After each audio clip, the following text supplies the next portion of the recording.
Bonjour et bienvenue. Aujourd'hui, on va s'attaquer à un changement qui est en train de secouer les fondations même de l'intelligence artificielle. On va un peu laisser de côté les chatbots qu'on commence à bien connaître pour explorer quelque chose de bien plus profond. Une IA qui ne se contente plus de parler du monde, mais qui cherche à le comprendre et même à le simuler. La révolution des LLM est terminée. Ça, c'est une phrase qui claque, non? Surtout quand elle vient de Yann LeCun, l'un des grands architectes de l'IA moderne. En fait, ça pose une question essentielle. Et si la technologie qui nous bluffe tous en ce moment, celle des fameux grands modèles de langage comme ChatGPT, avait déjà, en quelque sorte, atteint ses limites? C'est exactement ce qu'on va creuser ensemble. Alors, voilà le programme. On va d'abord voir pourquoi on peut parler de la fin d'une ère pour les chatbots. Ensuite, on découvrira la nouvelle piste, la solution proposée, une IA qui simule le monde. Après, on plongera dans des applications très concrètes, notamment en médecine, et on terminera sur les questions un peu vertigineuses que cette nouvelle puissance soulève. Le problème de fond avec les modèles actuels, type ChatGPT ou Gemini, c'est qu'ils sont devenus des maîtres dans l'art de prédire le prochain mot. Mais ils sont complètement novices pour ce qui est de comprendre le monde réel. Ils n'ont aucun modèle mental de la réalité. C'est un peu comme le dit Yann LeCun, comme si on continuait de creuser la même tranchée, toujours plus profond, sans réaliser qu'en fait on est juste dans un trou. Et attention, ces limites, elles ne sont pas juste théoriques. Dans des domaines à haut risque, comme la médecine, elles deviennent carrément critiques. Quand une vie est en jeu, un système qui se contente de générer du texte qui sonne juste, ce n'est tout simplement pas suffisant. Il faut une intelligence qui comprenne les causes et les effets, pas juste des corrélations dans des téraoctets de données. Les failles de ces systèmes sont vraiment profondes. Ils n'ont aucune notion de physique, de biologie, leur connaissance n'est que statistique. Et leurs fameuses hallucinations, dans certains contextes, elles peuvent avoir des conséquences dramatiques. On se retrouve face à ce paradoxe fascinant. Une IA peut écrire un sonnet, mais elle est capable de planifier des actions simples qu'un enfant ou même un animal maîtriserait. C'est bien la preuve qu'il lui manque l'essentiel, un modèle interne de comment le monde fonctionne. Le décalage est flagrant. La médecine, c'est un processus dynamique, basé sur des causes et des effets. On intervient pour changer un état, pour soigner. Les LLM, eux, sont statiques. Ils regardent dans le rétroviseur, analysent des données passées pour y trouver des motifs. Ils ne comprennent pas la causalité. C'est ce gouffre qui rend une nouvelle approche absolument indispensable. Bon, alors, passons à la solution. Elle tient en 3 mots. Modèle du monde, ou world model en anglais. L'idée, ce n'est plus de prédire le prochain mot, mais de construire une compréhension interne, une sorte de maquette mentale des lois qui régissent un environnement, pour pouvoir prédire les conséquences d'une action. C'est une rupture totale avec l'approche précédente.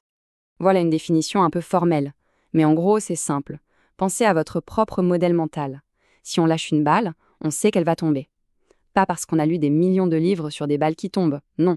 C'est parce qu'on a intégré une compréhension intuitive de la gravité. Eh bien, c'est exactement ça que ces nouveaux modèles d'IA essayent de reproduire.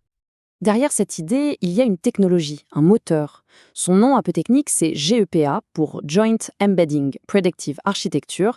C'est l'architecture développée par les équipes de Yann LeCun qui permet de construire concrètement ces fameux modèles du monde. C'est vraiment la pièce maîtresse de cette nouvelle visie. Alors, comment ça marche ce truc? C'est là que l'approche est vraiment ingénieuse.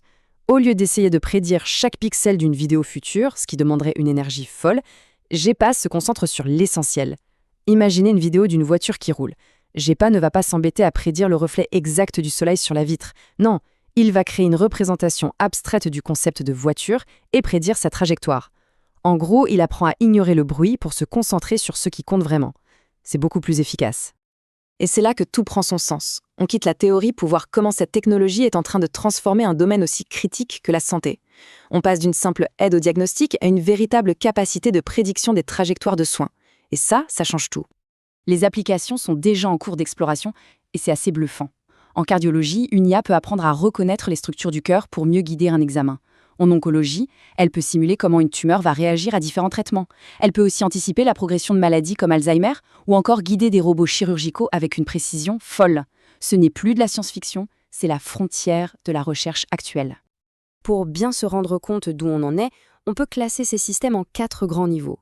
Les niveaux 1 et 2, c'est-à-dire représenter le monde et simuler des avenirs simples, on commence à y arriver.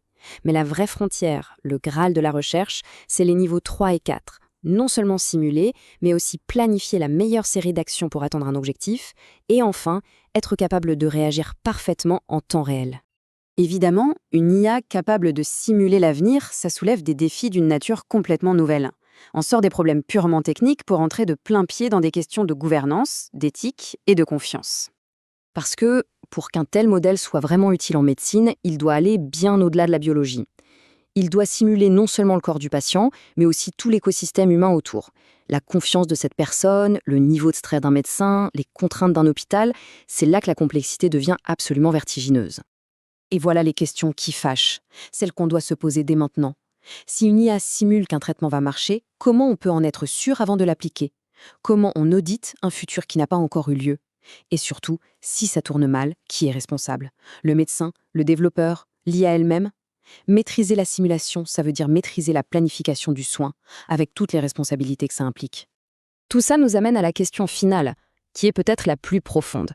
Quelle va être la relation entre l'humain et une machine qui ne se contente plus de donner une information, mais qui propose carrément des futurs possibles? Et ça, c'est une idée absolument cruciale. Avant, le risque, c'était qu'une IA se trompe. Demain, le risque, ça pourrait être qu'elle ait raison, du moins statistiquement. La pression sur un médecin change complètement de nature. Il ne s'agit plus seulement de juger une information, mais de devoir justifier une décision qui s'écarterait du chemin optimal calculé par la machine. Si cette IA, qu'on pourrait appeler hiatus, pouvait parler, qu'est-ce qu'elle dirait? Son message, ce serait quelque chose comme « Je ne me contente plus de parler, je projette, je calcule des avenirs plausibles et je pose une question silencieuse. Est-on prêt à décider autrement que moi ?» Ce changement de posture, ça rend le dilemme incroyablement personnel et concret. Et on termine sur cette question, parce qu'au fond, la technologie évolue à une vitesse folle, mais le problème reste profondément humain.